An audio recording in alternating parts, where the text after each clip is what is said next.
going to make in our cocinarista cook kitchen is a glazed scones. Everyone has enjoyed these scones that I've made. What you need are 2 cups of flour,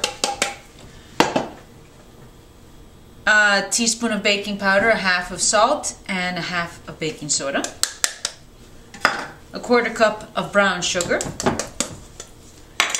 and we're going to use this, which is a pie blender, and you're going to whisk your flour and items together. And then we're going to take Crisco that's been buttered flavored Crisco at room temperature. It's nice and soft. And you're going to put it in there, and you're going to whisk that together. It's like almost making a pie crust. You're going to whisk it together to make pea-sized formed flour. So, as if you were making flour, if you were making a pie crust, same technique. And we're going to whisk this together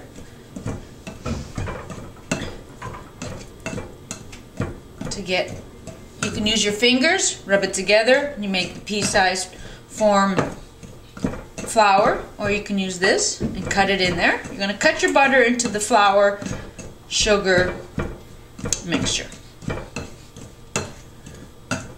Now that that's nice and mixed, when using butter flavored Crisco or any Crisco, a stick of Crisco and 2 tablespoons of water equals a stick of butter. So you should always put in a little bit of water. This was only 6 tablespoons of Crisco, so you would use less water. So remember, a whole stick is a cup, you would use 2 tablespoons of water. 6 tablespoons, you would use a little bit less. So a little dash of water, because butter by itself has water.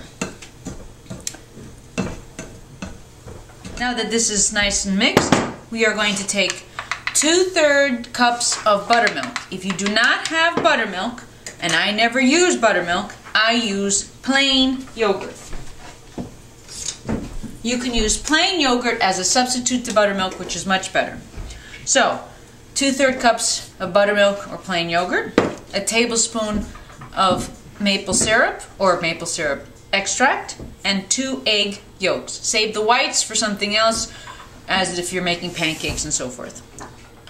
I always save the whites. You can save the whites in the freezer for a couple of months, or you can save the whites in the fridge for at least a week and use it to make pancakes. So you're going to blend this together.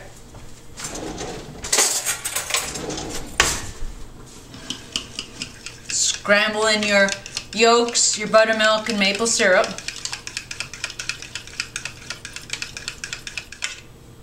Now that that's blended, you're going to mix it into here. You're going to mix,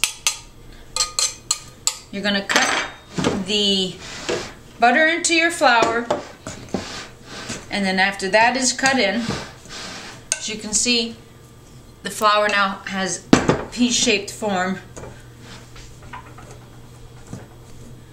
pea-size pieces, as they would say, pea-size pieces. So it's pea-size pieces. You can say like the butter is now flour. It's nice and thick and mealy. I used unbleached flour always. And now we're going to mix our wet mixture in here. This time we're doing dry first, then wet. Usually when I do baked items, I do wet first. But no, this is the opposite.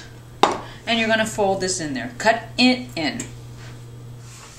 And we're going to flour our hands a little bit to knead this up.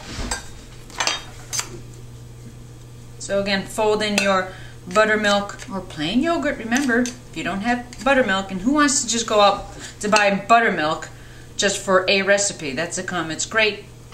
People usually have yogurt in the house. A little bit healthier. You can substitute it.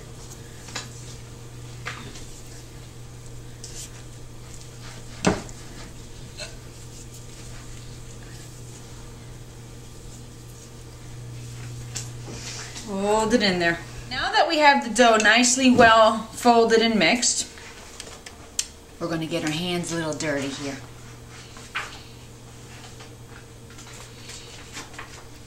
Okay? Make sure you always have extra flour for your board. If you don't have a marble board, your counter's fine. I tend to like to use the marble board once in a while. You're going to mix the excess dried stuff. Make sure you fold everything in there.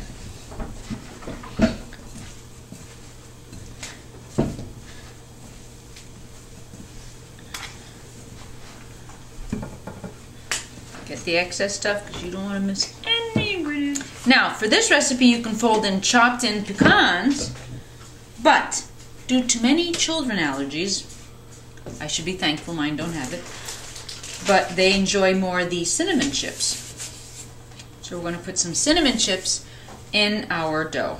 When I mean cinnamon chips, it's just like chocolate chips, but the flavor is cinnamon, and they taste almost like butterscotch chips. We're going to put them in and fold them in. You could have done it in the bowl if you wanted to.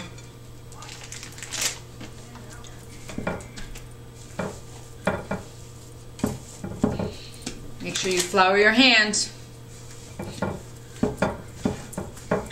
So you can see it's like a pie crust. A little bit wetter, not as dry. Keep on flouring up the surface. Again, you don't want to knead it too much. You're mostly just folding it in there. And you're going to make a diameter of an 8-inch round. It's going to be one big scone right now. There we go. Scones are great with coffee, dessert, breakfast, a little treat, midday snack. An 8-inch round.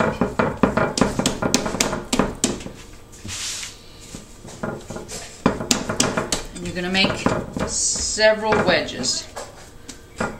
Use the back of your hand to pound it out.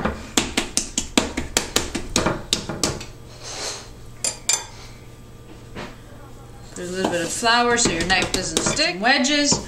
As you're doing this, your oven should be preheated to 400 degrees. A hot oven is the best way to bake it. You're going to place these on a cookie pan sheet. Or for those of you who are fortunate enough to have a stone dish, they come out really good. If you don't, that's fine. So we have approximately 8 wedges here.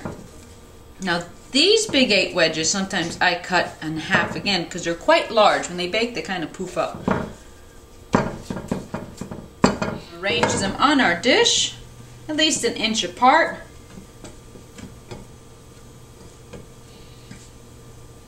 So we're going to bake them at 400, 16 minutes in the oven, and then we're going to show you how to do the glaze. The glaze consists of 4 tablespoons of butter. This, I use butter.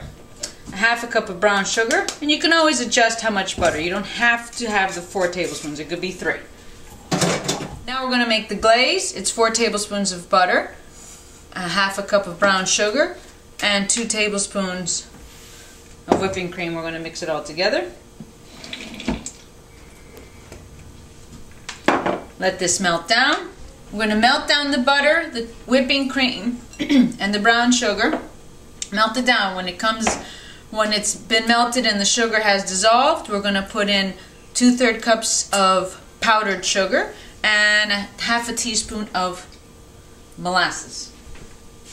So this is our glaze to go over our cooled scones. Here's the half a cup of brown sugar, 4 tablespoons of butter, and 2 tablespoons of whipping cream. It has melted down, as you can see. We're going to put some molasses and 2/3 cups. Molasses and 2/3 cups of powdered sugar. Molasses is half a teaspoon. Half a teaspoon of molasses. This is more for flavoring than anything else. So after your brown sugar, whipping cream, and butter have melted, add your molasses and your confectioner's sugars. Mix it to blend. You have it off the heat now, because this will be your glaze to put on your scone. So it's almost like a frosting, see? That looks pretty good, huh? Okay. Good enough to eat. Now our scones are done. As you see, they're nice and golden brown. cake tester comes out nice and clean. Our glaze is done. Let them cool for a few minutes. They baked for 16. You're gonna let them cool for a few minutes, and then you're gonna put your glaze or frosting on top. So our scones are done for 16 minutes. They have cooled down for a few minutes, and we're gonna put our glaze on top of the scones. Just gonna put a dab on each one.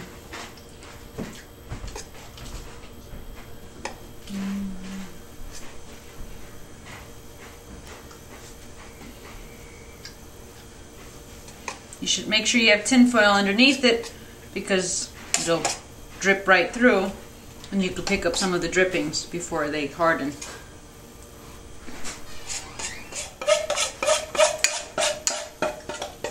This is maple cinnamon chip scones. Enjoy it with some friends over coffee or tea, or as a nice treat or dessert. There we go.